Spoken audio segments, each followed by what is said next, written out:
دوسری بات، ایک تو شادی میں خرچ کم سے کم کریں تقریبات میں، اور دوسری بات یہ کہ تھوڑا سا نا پردے کا اہتمام ہو۔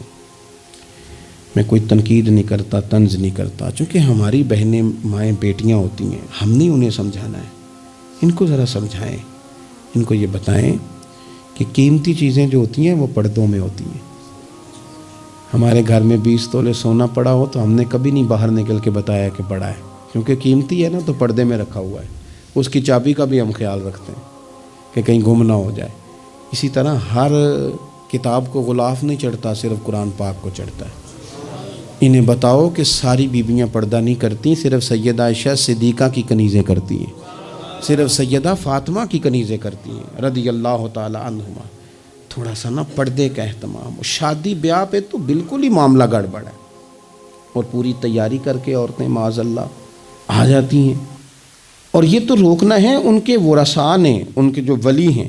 عورت نے جو بناؤ سنگار کرنا ہے وہ تو گھر میں اپنے خامد کو دکھانے کو کرنا ہے، تو وہ گھر میں کرے جب اس کو ضرورت ہو، لیکن اس طرح سے لے کر کے اس کو بیاہ میں جانا، شادی میں جانا، مہندی کی تقریب میں جانا، یہ نہ عقلاً ٹھیک ہے، نہ نقلاً ٹھیک ہے، نہ تہذیب کے طور پر ٹھیک ہے، نہ سوسائٹی میں مہذب لوگ اس طرح کا کوئی کام کرتے ہیں۔ سنو، نبی پاک صلی اللہ تعالی علیہ وسلم نے ارشاد فرمایا، شرک کے بعد جو سب سے بڑا گناہ ہے وہ بدکاری ہے، بے حیائی ہے۔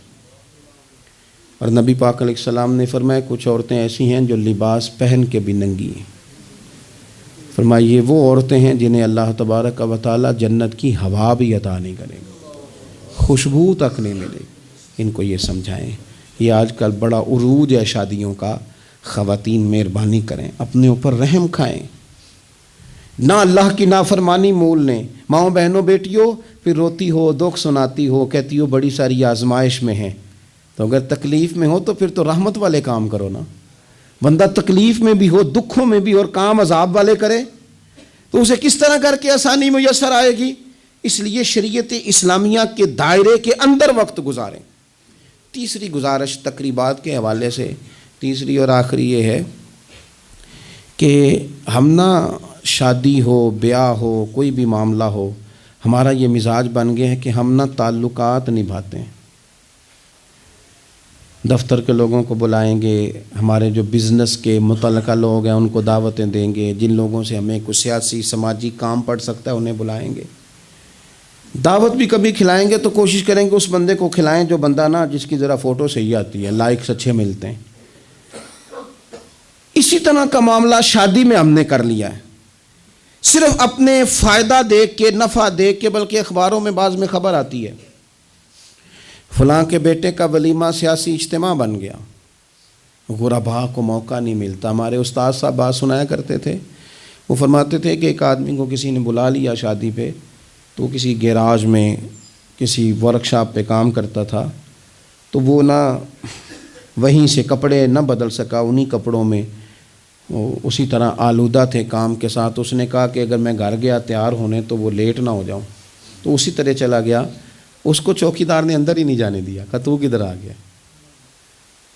اس نے بڑی کہا بھی مجھے بلایا ہے، میرا تعلق ہے۔ اس نے کہا نہیں نہیں، تجھے کیسے بلا لیا؟ کیونکہ اسے پتہ تھا نا ان لوگوں کا تو اسٹیٹس ہی اور ہے، غریب آدمی ان کی دعوت میں۔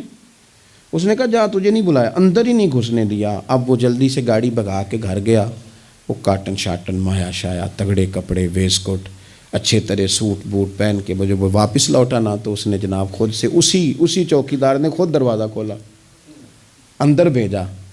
اب وہ جب کھانا شروع ہوا نا، تو اس نے ایک ڈونگا لیا سالن کا اور اپنا کرتا پکڑ کے اس میں ڈبو دیا، پھر دوسرا کرتا ڈبو دیا۔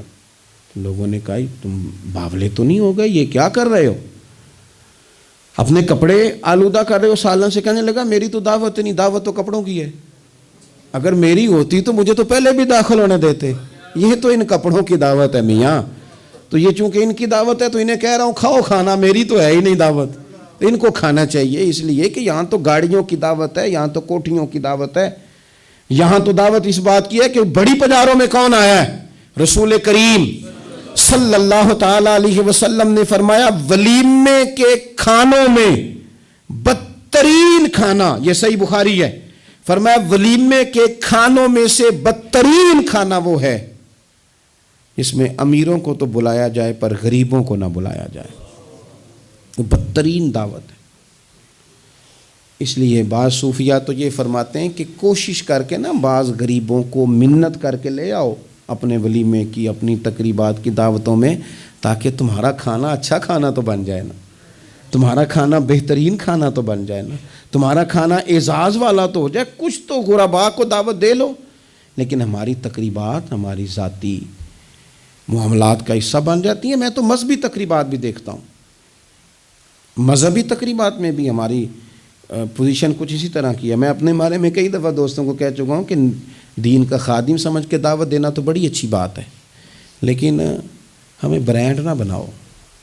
ہمیں بہت جگہ بڑی اچھی طرح سمجھ آ جاتی ہے کہ بعض آدمی کا بات کرنے کا سٹائل کیا ہے، اور جو آدمی روز اتنی لمبی چوڑی تقریر کرتا ہے اس کو جب آگے کوئی شخص بات سنانے کی کوشش کرتا ہے تو پتہ چلو اکثر چل جاتا ہے کہ کہاں سے بات کر رہا ہے۔ چلیں جواب نہ دینا کئی دفعہ اخلاقی طور پر درست نہیں ہوتا۔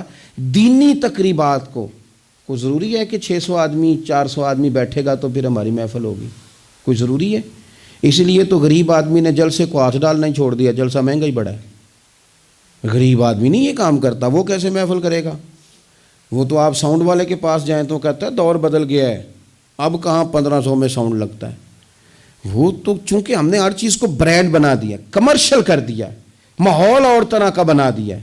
یہ کام نہ کریں، آپ اس کو دین ہی بنائیں، اور یہ ذوق ہی رہے نا تو بھائی اس کے لیے پھر کسی آرٹیفیشل نعت خواں کو بلانے کی ضرورت نہیں ہوتی۔ محلے کا لڑکا بھی سونی نعت پڑھ لیتا ہے، اس کے لیے پھر اپنے خطیب صاحب بھی بڑی بہترین تقریر کر لیتے ہیں جو ہمیں 5 نمازیں پڑھاتے ہیں، پھر یہاں بھی سارے کام۔